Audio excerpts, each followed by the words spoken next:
Tyler Perry's Straw. I cried after watching the movie. Poverty is expensive. Poverty is a curse. These are the reviews of the movie Straw by Perry that have got my attention. Those statements are more than cliches in Nigeria, they are mindsets, and that's why I don't let them slide. If you are among the I cried as I watched it group, come make I tell you something. Getting you to tears and other strong emotions is what every filmmaker sets out to achieve. Comedy targets your laughter, tragedy targets your tears, horror movies target your fears, and so on. I'm just curious to know if you have ever shed tears over the miserable conditions of the real Janayas in your neighborhood and country.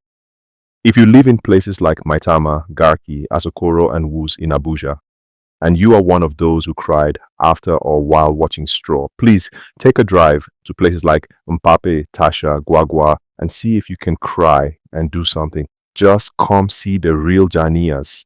If you are in the poverty is expensive or a curse group, na una own de me pass. When you say poverty is a curse, you make it a spiritual issue, and that's a recipe for religious exploitation and deception of the naive. Jesus cast out demons, raised the dead, healed the sick, and performed other miracles instantly, but to the poor he did charity. If poverty were a spiritual issue like demonic possession or curse, Jesus would have cast them out. Judas was in charge of the purse, and doing charity to the poor was one of the major things the purse was established. Some countries have conquered poverty by sheer good governance. Poverty is not a curse, it is a socio-economic and political issue. Poverty is not expensive either. What is expensive are our lifestyle and choices. If you paid attention beyond what the movie maker wanted you to see, you'd see that the woman is a single mother. Is she a divorcee widow or just a lady that got pregnant outside marriage? We have cases of girls who had to drop out of school to nurse a child. Often, they become the responsibility of their already struggling parents as the male culprits usually go scot-free. Would you rightly call that poverty or bad lifestyle choice?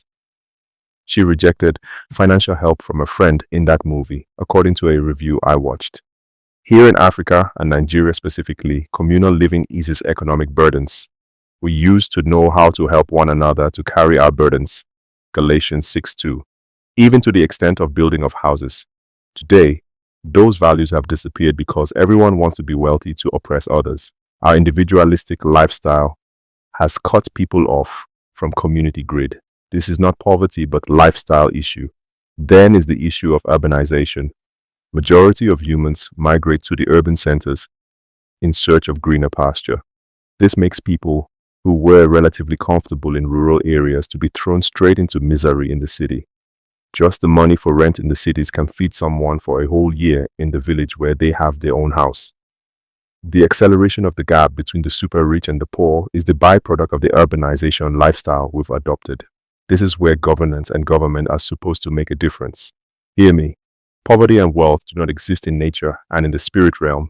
They are the unfortunate effect of human advancement and organization of the society.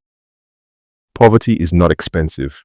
Our lifestyle and choices are expensive, and some people afford theirs at the expense of the well-being of others.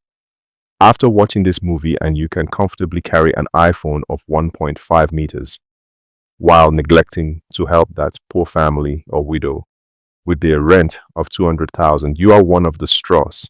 Worse still, you are a landlord or landlady, and you watched this movie and cried, but still increase house rent or throw a poor tenant out because of delay in rent. I won't invite thunder to fire you. No, I can't do that because I'm a born-again Christian. But may thunder fire that your tears.